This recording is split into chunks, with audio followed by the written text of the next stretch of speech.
The Ottoman War was over. The Ethiopian wars were over. Persian War was over.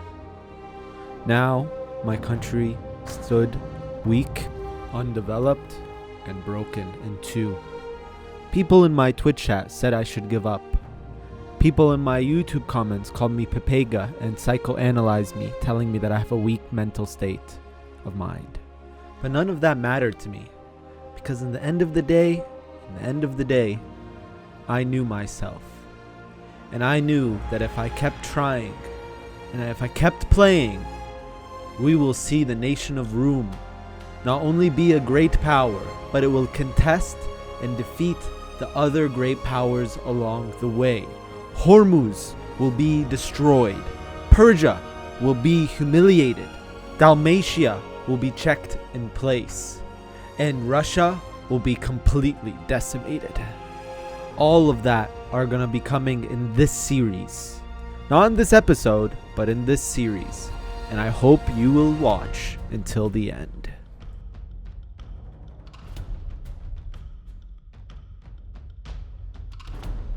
The recovery plan was simple. We needed to avoid player wars, especially ones with neighbors on our border. We needed to increase our income so we could build buildings in all of our provinces. We needed to get high-level advisors, level 5 if they're discounted, level 3 if they're not. And we needed to develop our land using quantity and economic ideas. There's a reason why quantity and economic ideas are the meta of multiplayer with vanilla idea sets, and that is because of the dev cost. Dev cost is already insane without the deving from these two. You get 20% from economic, then you get 10% from the policy, but additionally with all of the other modifiers that we can add in the game, we can dev very, very heavily. Another thing going for us was when we integrated our vassal, Janjiro, we will get a lot of Coptic land. This is very good because one of my favorite mechanics and one of my favorite religions in the game, all of the Islamic faith, you can basically use the Dhimi estate to basically give them a certain set of privileges, specifically the guaranteed Dhimi rights, which basically makes it so all of their provinces do not contribute to religious unity. And then the next one being constrict the Dhimi. When you constrict the Dhimi, it makes all provinces that are Coptic or heathen give 30% more local manpower. That is the same amount as Orthodox gives with full patriarch authority on true faith provinces, which is very, very insane. So not only do we get Janissaries because we're Rum, we also can get a lot of manpower. This is one of my favorite mechanics to use, and you'll see me use this mechanic anytime that I am a Muslim faith. The first war that I did end up joining wasn't even a war that I really even committed to. I sent about 35k to Iberia to help Tunis with my king as a general. I didn't really have that good of a leader, and I wanted my heir to take the throne. I couldn't abdicate, so next best thing is to just send him into battles and to send him specifically on sieges to try to kill him. At this point, I was very behind in manpower. Other nations were going to hit a million at some point, and I was still only at around 200,000 manpower, which is very, very bad, especially for Rum at this time period. Luckily for us, there was a conflict going on the other side of the world. I'm not going to spoil it because it's going to be in Zlevik's video. Zlevik is the Bengal in this campaign. But luckily, since there was the Persia was occupied on the other side of the world, I did not really have to worry about him. And with Dalmatia, we've maintained good relations at this time, since he would completely roll me over. He had double my manpower. Every single one of Dalmatia's provinces had like max buildings already. So I kept friendly relations with him, and not only that, I started diverting trade with him. The only enemy that I had to worry about that was on my border was Hormuz, and worry is right because he ended up attacking my ally Batua, who formed Great Zimbabwe, which is part of the mod. Well, even though Hormuz did attack my ally, and I have a border with Hormuz. I still needed to continue building up. I really could not commit to a really full-blown war yet. My nation was so weak. If I did that, I would never ever recover in this game. It would be so late. It would be like 1800 before I become relevant, and the game will be over by then. But instead, I focused on deving. We're deving the Egyptian area now that we don't care about cultures anymore. If you recall my previous videos, the reason why my Egyptian lands were not so deved compared to my Anatolian lands was that I primarily focused on deving Turkish culture land, so I did not have to do any culture converting because I wanted to be as efficient as possible with my diplo points. Diplo points are very useful for deving lands and giving you high trade value as well as good goods produced, in addition to manufactories that you will build in the future. So diplo points equals more money, military points equals more manpower in terms of deving. We finally had taken the printing press institution about 23 years late. I was being really greedy, holding that off as much as possible.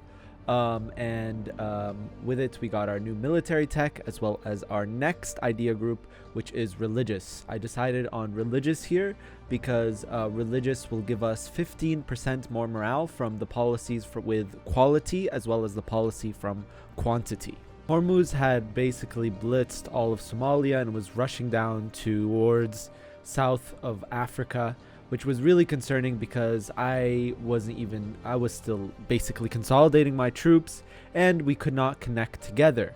Another worrying thing about this whole ordeal was that my ally Butua went for the very greedy play of going for trade as a third idea. It will get you a lot of money, but if you don't have quality ideas, any war that you will be in, you'll have a 10 discipline disadvantage because the discipline from the end of quality as well as the discipline from economic plus quality will be very, very problematic for you. Hormuz even sent me a deal saying he didn't want anything with me, just let him 1v1 Zimbabwe, sending me a white piece. I declined because if I just let him run over Zimbabwe, he will take many gold mines as well as the Zanzibar trade node, which would be very, very problematic. Spain doesn't have that much troops. His max manpower is low. Hormuz, you need to get a better general against him or something. It sucks that you don't have quality ideas, but your quality difference isn't too bad compared to his. Like, he has better discipline, but you have the morale advantage, so like you just need more troops and you can actually win these battles. Yeah, true. And he's one mil tech ahead because I like military points. Let's deal with these. So if I get a mil tech, because it's also combat wave and stuff. Not looking good for Butua. Yeah. Is it just over? I don't think so.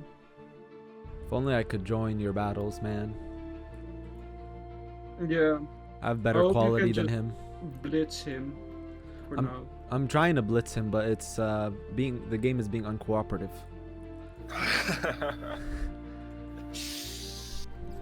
At this point, it seemed like the war was already over, but I still wanted to hit Hormuz while I could. It was unfortunate that Butua was being rushed down, but surprisingly enough, our sieges of the Arabian Peninsula got Hormuz's war score low, and he did not start stab hitting. I think the Hormuz player wanted 100%, and understandably so. He completely destroyed Butua's armies.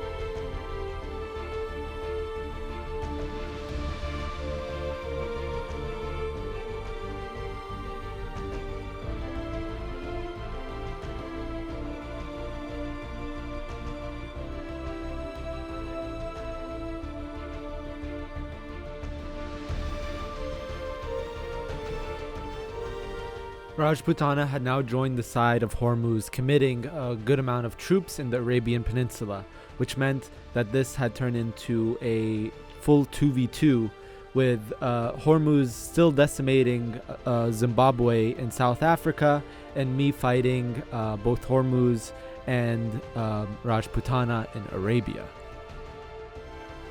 With more and more Indians showing up in Arabia, we ended up losing the Arabian front, and Zimbabwe accepted Hormuz's demands. Luckily, they were somewhat reasonable. He did take a lot of Somalian lands as well as trade centers in the Gulf of Aden, so he could consolidate and get 100% in that node.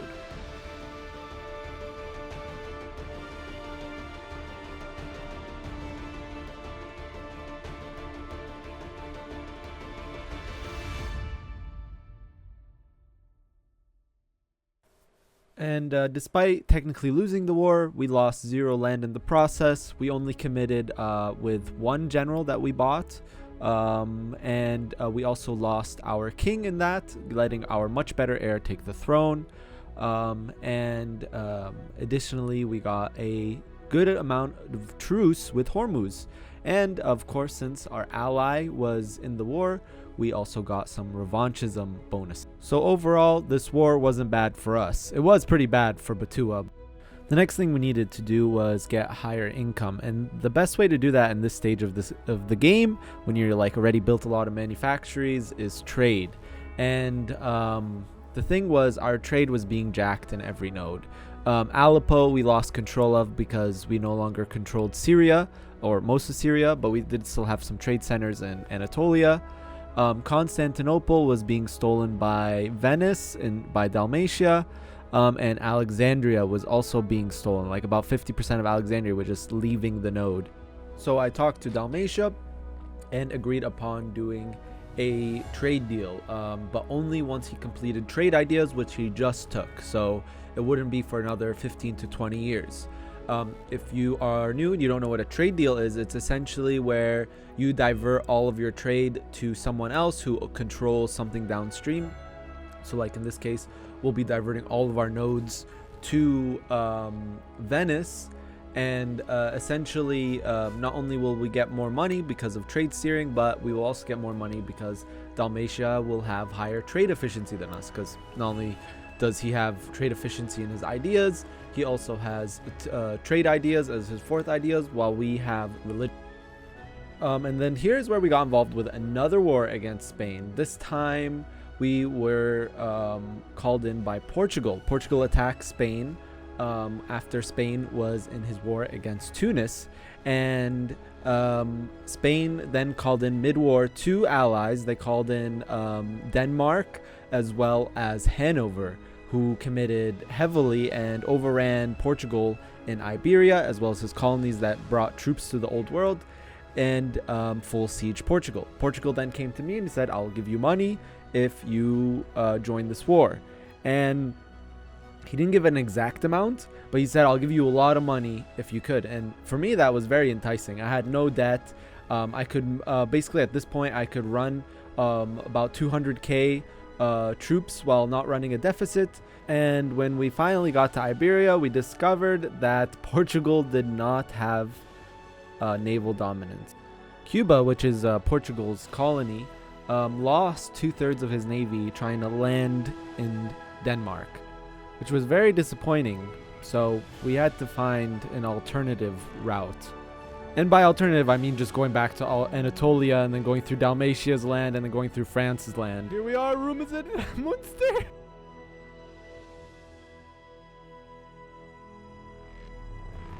Then this happened. Oh my god.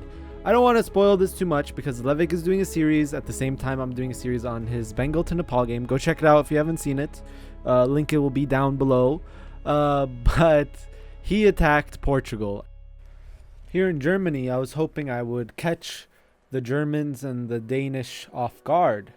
However, I was wrong, and they actually had a pretty good amount of troops in northern Germany.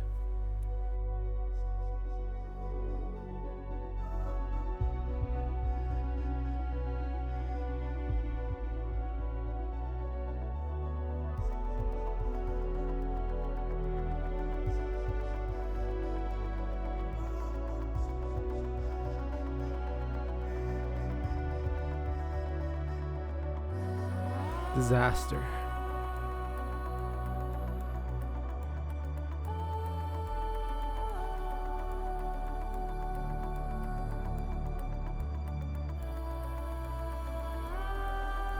this stack wipe here happened. Well, it was very unfortunate, but the thing is, when your army is this far from your border without a direct connection to your own land, one battle will mean a stack wipe, because the game, I'm not sure if it's intended or it's a bug, won't retreat you through people who you have military access with if they're not in the war. So in this case, France and Dalmatia and Bavaria, I all had military access with, but we only retreated one tile because we were in land that was not in the war.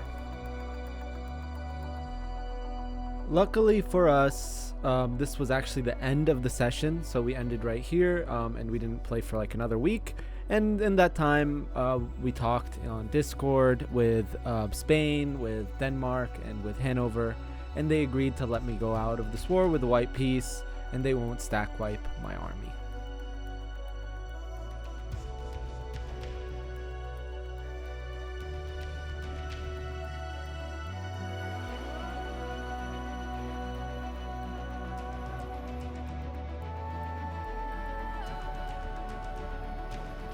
And now with us out of the war, we could entirely focus on building more buildings. We were so close to maxing out our manufactories and soldiers' households across our nation. How are we doing in manpower? Let's go. We're above Ruthenia in terms of manpower, even without Syria, dude. The problem is we're out of soldier households. So if you look right here, we're actually out of building soldier households. We've literally built all the soldier households on every single food province. That's not even an exaggeration. Literally every single food province in my land has a soldier household. Yeah, I'm out of room. Dude, rooms, this idea on room is insane. Minus 15 construction costs. Isn't this insane? This one. Yeah, you're right. Why is there a church here? Oh, it's because this was my vassal's land. Ooh, time for a dev cycle? Time for a dev cycle, sirs. If you don't know what a dev cycle is, it essentially means it's the time where we spend a bunch of our points. Yes, we're behind in tech, but we are okay with that. And what we're going to do right now is we're going to look for provinces that have food in them. And even though they're desert, let's try to find better province. Let's see. Food. Okay, here's a food province that we can dev. Dumyat. Where are you? Dumyat. No, Koseli. Put dev edict on you, sir. And we're going to dev a little bit of tax. Don't worry about that. We're going to just dev a little bit of tax here. We have extra admin, so we're going to dev tax, and we're just going to dev this up to 21. And we're also going to get the force limit building in here. There we go. All right, next province. Yes, guys. The more I think about it, the more I'm like, okay, on food provinces, it's okay to dev tax.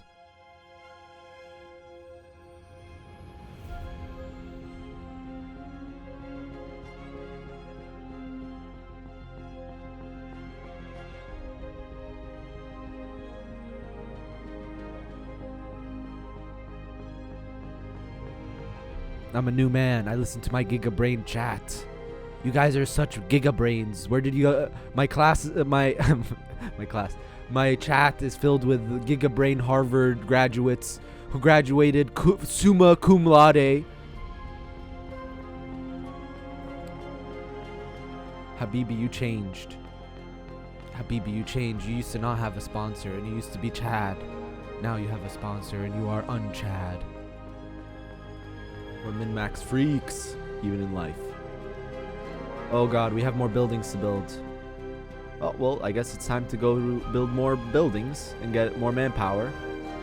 Literally all I've been doing this entire game is just building buildings and getting more manpower while I cry about Syria and answer questions about, hey Habibi, why don't you have Syria? Habibi, why is Syria a vassal of yours? Why did you release it? Meanwhile, I'm just sitting here building buildings on fucking desert even. Because I have nowhere else to build buildings. Alright, just a quick AI war against the Pope. Don't worry about it. Don't worry about it. They won't notice. Oh, I need a toilet break. They won't notice. They won't notice. They won't notice. No one will notice. Room Rome. We have Room Rome. Room Rome. And if you close your eyes.